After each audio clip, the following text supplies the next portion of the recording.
qu'après les élections du 9 juin prochain, à supposer que le Parti populaire européen conserve une avance sur les autres groupes, ce qui n'est pas certain, à supposer qu'il y ait ça, eh bien, ça serait donc un candidat présenté par le PPE qui devrait être élu. Le PPE a déjà fait savoir le 7 mars de cette année, là, il y a une quinzaine de jours, que son choix se portait sur Madame von der Leyen, qui est donc candidate à faire un deuxième mandat de 5 ans.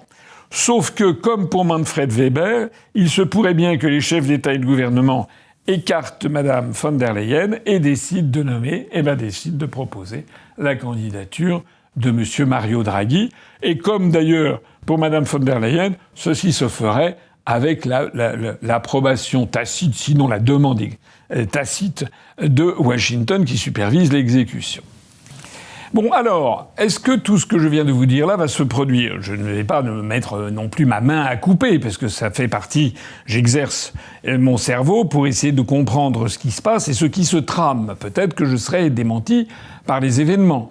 Mais enfin, tout va dans le même sens de ce que monsieur Mario Draghi est préparé pour succéder à Madame von der Leyen. Et il y a de nouveaux événements qui sont venus accréditer encore cette hypothèse et donc renforcer mon hypothèse, c'est que d'un seul coup, vous l'avez noté depuis quelques jours, Madame Ursula von der Leyen est l'objet d'attaques incessantes dans la presse mainstream, ce qui est tout à fait nouveau.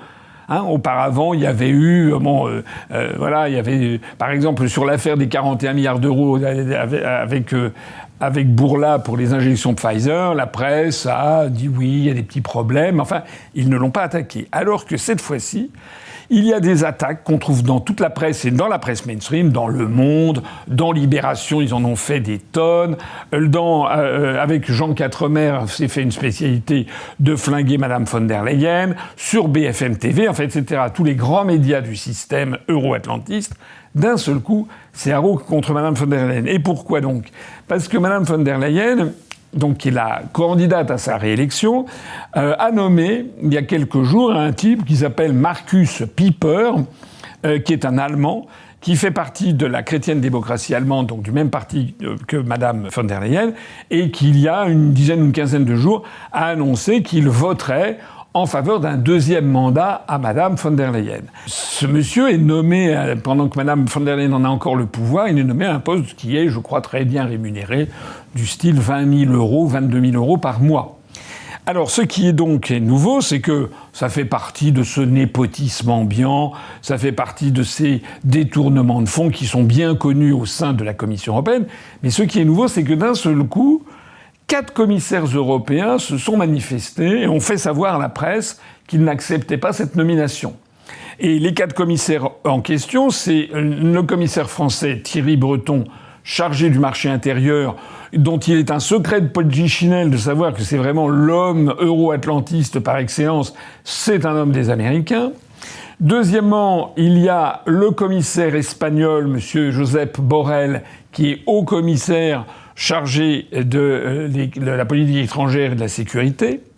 Troisièmement, il y a le commissaire luxembourgeois, M. Nicolas Schmit, qui a une délégation, qui est commissaire à l'emploi. Et enfin, le commissaire italien, Paolo Gentiloni, qui est un ancien président du Conseil italien, qui est commissaire chargé de l'économie. Si ces 4 commissaires, d'un seul coup, décide de faire un scandale sur cette nomination, alors qu'il y en a eu des dizaines d'autres, ça ne sort pas d'un chapeau. Ça veut dire qu'ils ont le même commanditaire qui leur a dit « il faut flinguer von der Leyen ».